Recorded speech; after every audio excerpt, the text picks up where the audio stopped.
Au trecut sărbătorile, așa că hai să pregătim împreună ciorbă rădăuțeană. Am folosit un piept de pui și 2 pulpe superioare pe care le-am tăiat, le-am spălat foarte bine și le-am pus la fiert.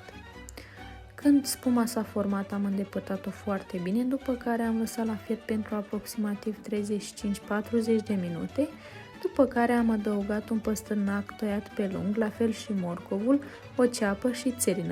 Am adăugat 2 foi de dafin, puțin piper și sare și am lăsat să fiarbă pentru aproximativ 35 de minute.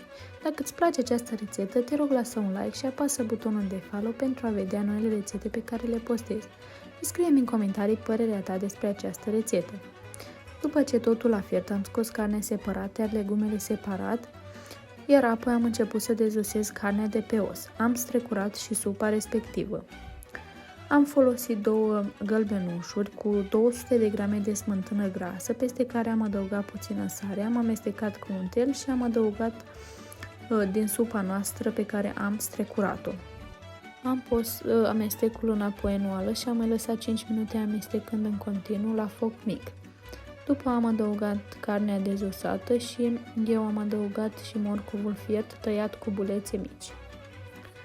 Am amestecat totul foarte bine, după care am condimentat cu sare, piper, am pus puțin oțet, puteți adăuga oțet după preferințe, iar la final, după ce am stins focul, am adăugat pătrunjel proaspăt tocat mărunt. Poftă bună!